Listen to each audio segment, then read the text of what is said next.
Buenas tardes, estimada profesora María Virginia Marcano y compañeros de la sección 21 de Derecho Procesal Civil. Mi nombre es Sergio Tilo Iñigo Albuena y el día de hoy me corresponde exponer y explicar acerca de algunos temas de las materias.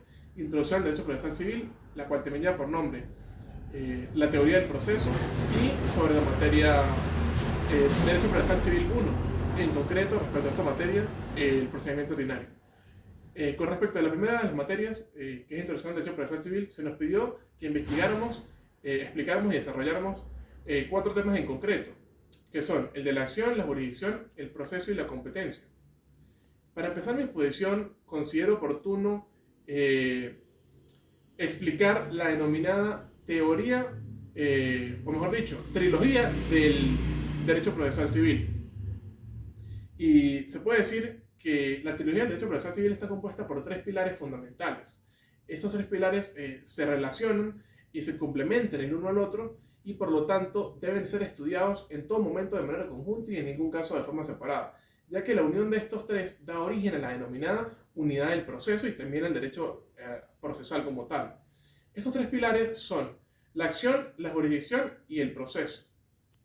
A lo largo de los años son diversos los autores que han estudiado a la trilogía del derecho procesal, también denominado trípode o trinomio del derecho procesal, y han surgido diversas interrogantes en base a esta materia. El día de hoy me gustaría tratar específicamente dos de ellas. La primera tiene que ver con el orden histórico a través del cual fueron surgiendo estas tres instituciones o estos tres pilares. Y la segunda, respecto al orden expositivo de la trilogía del derecho procesal. Para resolver la primera de las interrogantes, encontramos la respuesta en la afirmación del autor Podetti, el cual indica que la primera a surgir fue la acción, debido a que considera que la acción ha existido desde el principio de los tiempos, y incluso antes del derecho, y que además es inherente al ser humano, que no hace falta que sea violado un bien jurídico tutelado para tener el derecho a la acción, sino que la persona, por el simple hecho de ser persona, tiene implícito que puede ejercer el derecho de acción. Considera que en segundo lugar surgió el proceso, y en tercero y último la jurisdicción, que surgió con el nacimiento del Estado, el cual tiene la potestad de ejercer la función jurisdiccional a través de los jueces de la República. Y para responder la segunda de las interrogantes, en cuanto al orden expositivo, el doctor Amadís Cañizares lo hace de la siguiente forma. Lo hace preguntándose mejor dicho, ¿qué haría una persona si un bien jurídico tutelado propio es afectado? Entonces, en base a esa pregunta, gira todo el planteamiento. Cuando una persona le violenta el bien jurídico tutelado, lo primero que hace es dirigirse hacia el órgano jurisdiccional, pero lo hace porque hay una fuerza que lo insta, hay un motor que lo impulsa a actuar, a tomar acción. Por lo tanto, se puede decir que nos estamos refiriendo directamente a la acción, que también está ubicada en primer lugar. Pero para poder ejercer la acción necesitamos una institución, un mecanismo, algo a donde acudir, algún lugar a donde acudir. Entonces, allí hablamos de la jurisdicción. Entonces, el doctor Madís antepone la acción a la jurisdicción. Y antes de continuar hablando del proceso, hace un paréntesis y empieza a hablar del Código de Procedimiento Civil italiano del año 1875, el cual efectivamente anteponía la acción a la jurisdicción. Sin embargo, en el año 1940 surgió un nuevo código que tomó vigencia en el 1942, el cual invirtió el orden de las instituciones y anteponía la jurisdicción a la acción. Y esto toma sentido en cuanto que las explicaciones para esto fueron las siguientes. El Código de 1865 consideraba que se abordaba la problemática desde el punto de vista del litigante que pide justicia, y el Código de 1940 lo hace desde el punto de vista del juez que debe administrarla. Luego de esto continúa hablando del proceso, y el doctor Madís no considera que el proceso sea un presupuesto para la acción en la jurisdicción, sino que más bien es un mecanismo para que estos dos se desarrollen. Lo que sí tiene claro es que la acción es anterior al proceso. En síntesis podríamos decir básicamente que el orden lógico y sistemático en el cual se ubican estas tres instituciones es, en primer lugar, la acción, la jurisdicción y el proceso, que deben estudiarse en todo momento de forma unida, en un caso de forma separada, y que la unión de estos tres da origen a la unidad del derecho procesal. El concepto de acción es un concepto que ciertamente, al ser tan antiguo, tan primitivo, es muy extenso y ha tenido diversas definiciones a lo largo de los años. Antiguamente, incluso antes de que existiera el derecho romano, se asociaba a la acción con movimiento, con una actividad física, también con agredir o repeler una agresión, e incluso con tomar justicia por mano propia. Sin embargo, con el auge del derecho, con el desarrollo del derecho romano, el concepto de acción fue tomando forma jurídica poco a poco, y se empezó a asociar con los conceptos de pedir, de solicitar, de obrar e incluso de ocupar. Y los primeros autores romanistas que dieron una pequeña acepción respecto a la acción fueron los autores Celso y Ulpiano.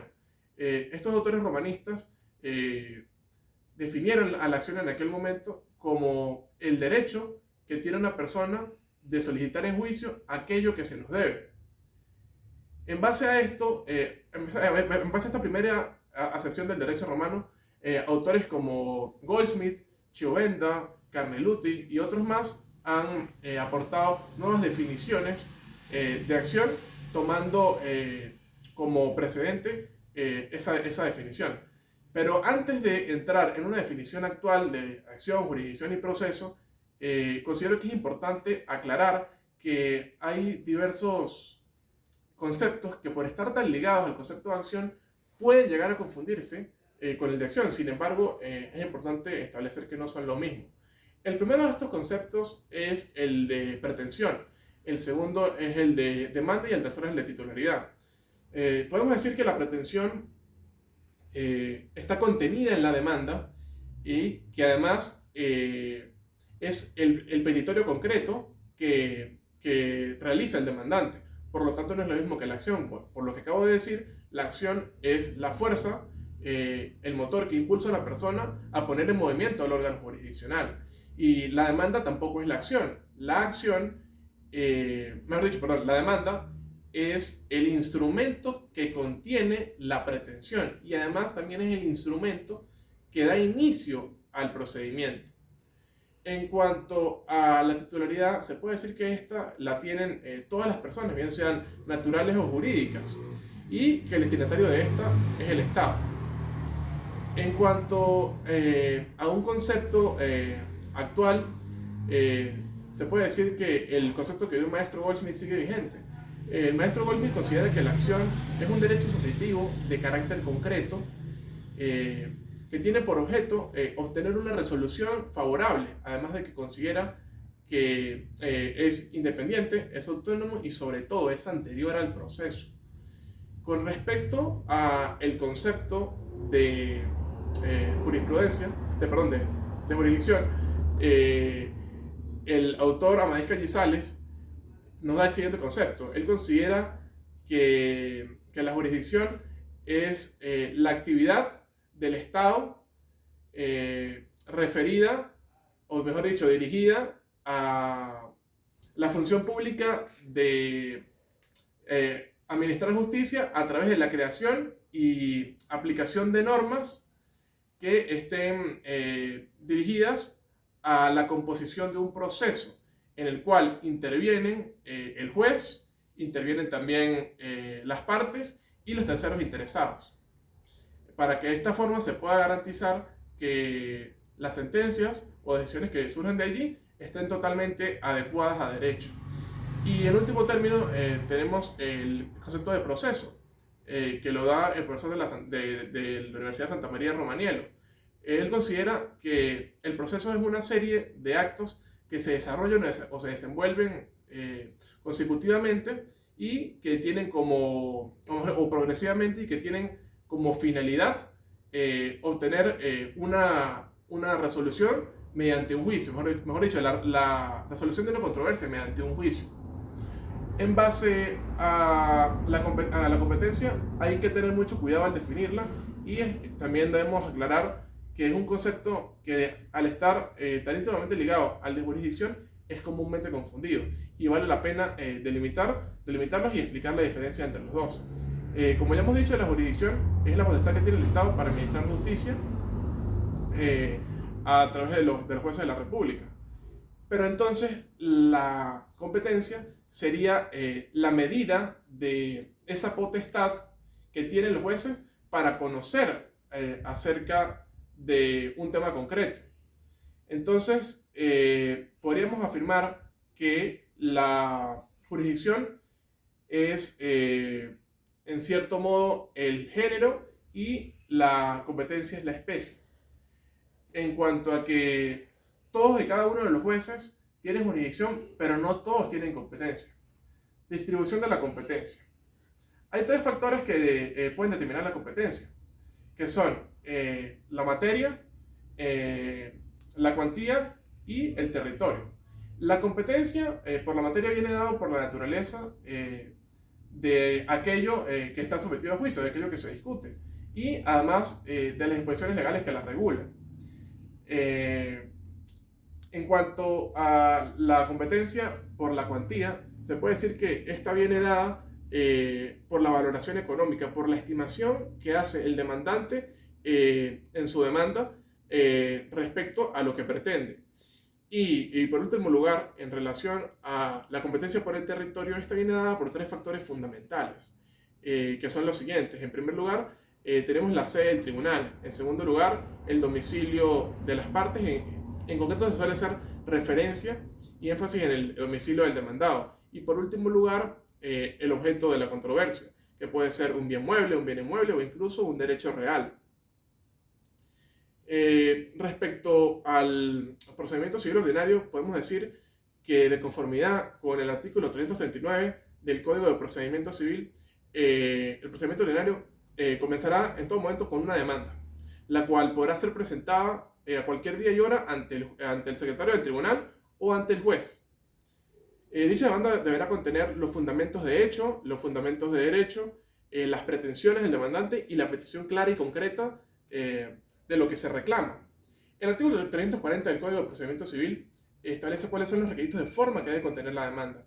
Y respecto a la admisión, el artículo 341 del Código de Procedimiento Civil prevé que una vez presentada la demanda, esta será admitida siempre y cuando su contenido no vaya en contra de la moral y las buenas costumbres, del orden público o de alguna disposición legal expresa.